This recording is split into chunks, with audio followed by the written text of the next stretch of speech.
네. 쿠팡 기사로 일을 하시다가 이제 과로사로 돌아가신 41살의 노동자에 대한 한겨레 기사를 참고했습니다. 정말 개처럼 뛰다 과로사라는 썸네일처럼 실제 카톡에 답변으로 개처럼 뛰고 있어요라고 남긴 카톡 메시지가 한겨레 기사 그 사진에 나와 있습니다. 뭐 아무래도 택배 기사분들의 그 과도한 노동 시간, 그리고 또 해마다 발생되고 있는 그 과로사가 여전히 해결되지 않고 있고, 또 이런 내용을 다루는 사회면 기사는 아무래도 한겨레나 경향, 오마이뉴스 등이 좀 많이 있는 편이긴 하죠. 꼭 언론의 편향성에 대해서 지적하는 건 아니지만 사회면에서 다뤄지는 부분이 안타깝게도 많이 조명되지 않는 부분이다 보니까 제가 좀 편향적으로 뉴스를 참고하는 부분으로 이제 비춰질 수도 있다고 봅니다. 저도 사실 어떤 인터넷에서 물건 사고 싶을 때 정말 아무 생각 없이 이제 쿠팡을 키고 주문 버튼을 누릅니다. 사실 쿠팡으로 이제 구매 이커머스 이용을 많이 하는 고객의 비중이 상당히 높죠. 최근에 이제 테무라든가 알리익스프레스 같은 이제 초저가형 이커머스 시장이 많이 성장하는 추세지만, 그래도 여전히 많은 부분에서 이제 쿠팡 와우 회원 혜택을 받으면서 이제 로켓 배송까지 이용하는 회원들이 많다고 봅니다. 쿠팡이 많은 부분에서 그 인터넷 어떤 쇼핑 그 시장을 굉장히 빠르게 확장했고, 지금 점유율도 굉장히 높은 편이죠. 지금 이제 쿠팡이 그렇게 공격적인 투자나 정책을 통해서 로켓 배송도 그렇고 이제 물류센터 확장, 여러 가지 전략 등을 통해 지금 거의 치킨 게임에서 이겼죠. 그동안 엄청 적자를 면치 못하다가 최근부터 이제 흑자에 돌아섰고, 이제 점점 그렇게 쿠팡이라는 회사가 이제 실제로 어떤 유통업계 자체에서도 이제 입지를 쌓아 나가는 과정 속에 택배 기사분들은 사실 진짜 속된 말로 죽어나가고 있습니다. 저도 사실 쿠팡을 이용하면서 택배 기사분들의 고충을 망각하죠. 제가 누르면서 주문을 하기 전에 택배하시는 분들 많이 과로하실 텐데 이러면서 생각하면서 누른 적은 거의 없긴 합니다. 네, 허나 저도 이제 같진 않죠. 물론 택배 기사님들은 훨씬 노동 강도도 심하고, 저는 최저임금을 받는 노동자지만 택배 기사분들의 어떤 강도와는 확연히 차이가 있죠.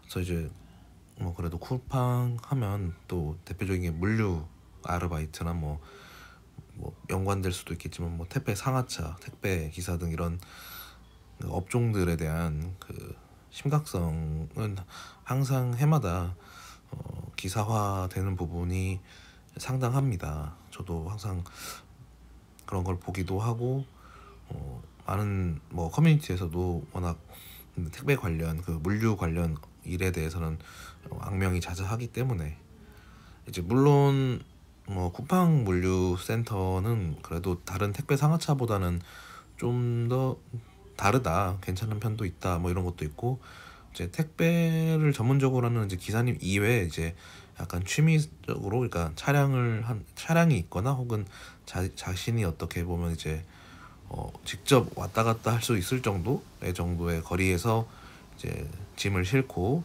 그때만 잠깐 하는 그런 택배도 약간 하는 것들 보면 여러 가지 방법으로 쿠팡이 어떤 일자리에 영향을 주고는 있는데, 어쨌든 정통적인 그 택배 노동자들 입장에서는 그 로켓 배송을 아무래도 그걸 지켜나가기 위해서 많이 희생되는 측면이 있죠. 이제 지금 이번 한겨레 기사에서 과로사로 추정하고 있는 이제 택배 기사님은 이제 정슬기님, 이제 41세 나이로 쿠팡에서 근무를 시작한 지 이제 14개월 만에 과로로 사망을 하셨다고 합니다. 이제 주간으로 치면은 63시간, 야간을 이제 환산하게 되면은 뭐 77시간에 가까운 일을 했던 거나 마찬가지라고 할 정도로 주야를 가리지 않고 일을 하셨다고 합니다.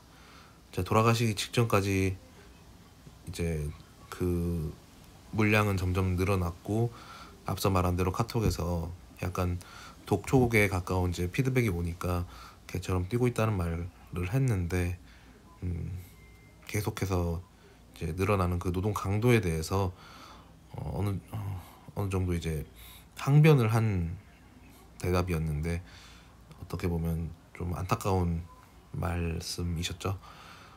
그런데 이제 쿠팡의 답변은 좀 더 황당하다고 표현하기도 그렇고, 뭐 어처구니 없다고도 말할 수도 없는 게, 이게 법적으로는 해당 기사분은 이제 특수 고용직 배송 기사라는 점으로 인해서 쿠팡에서 직접 책임을 지는 사항이 아니라고 이제 회피를 하고 있습니다. 어쨌든 한겨레 측에 이제 제시한 소명 의견에 이제 특수 고용직임, 전문 배송 업체와 배송 기사와의 협약으로 인해 발생한 부분이다.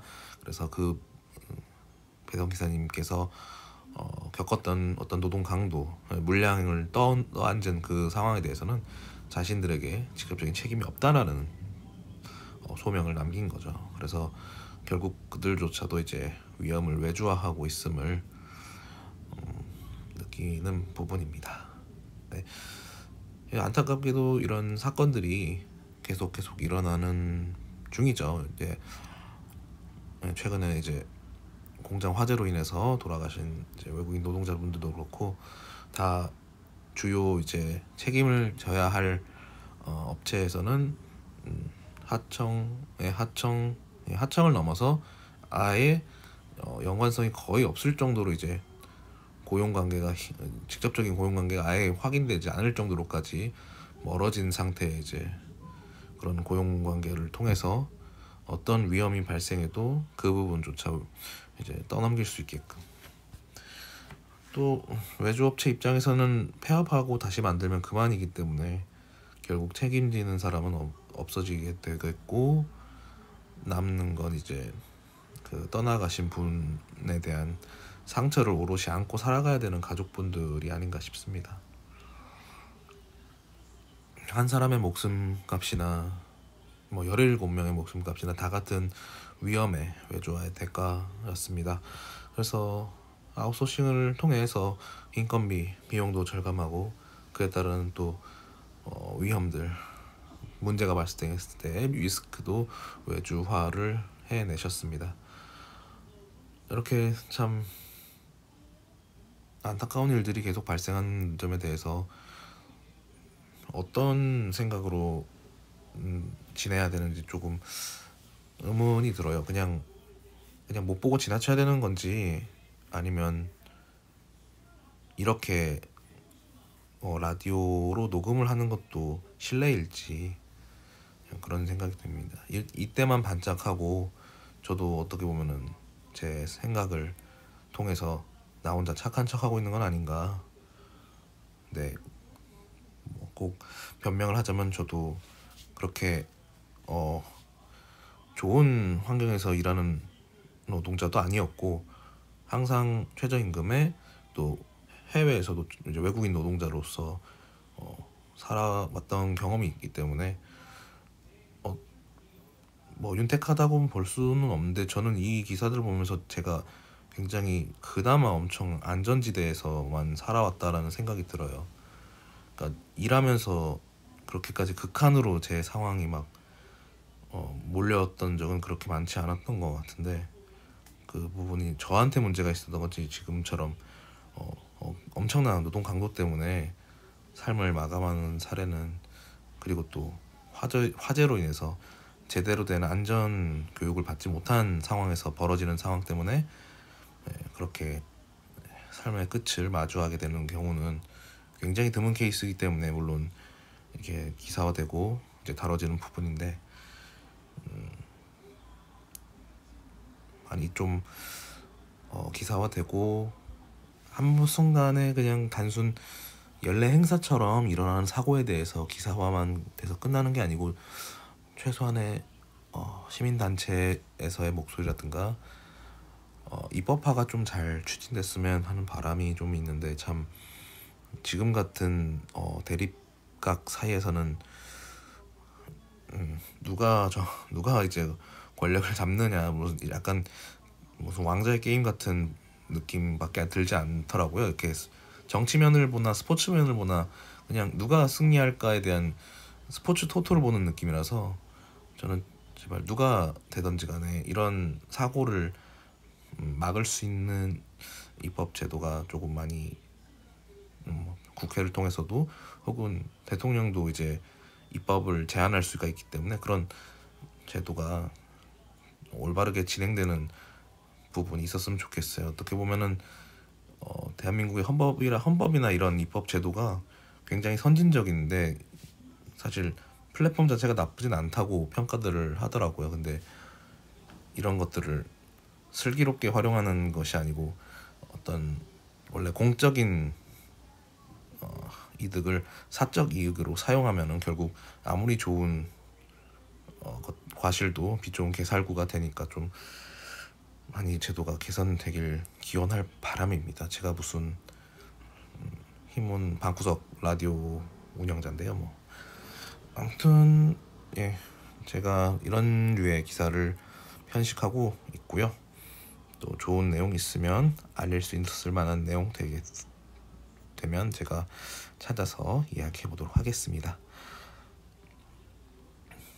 제가 목 상태가 계속 좋지 않고 녹음 환경도 좋지는 않은데, 그래도 뭐 어쩌겠습니까. 그래도 올리고는 싶네요. 아무튼 지금까지 들어줘서 감사합니다.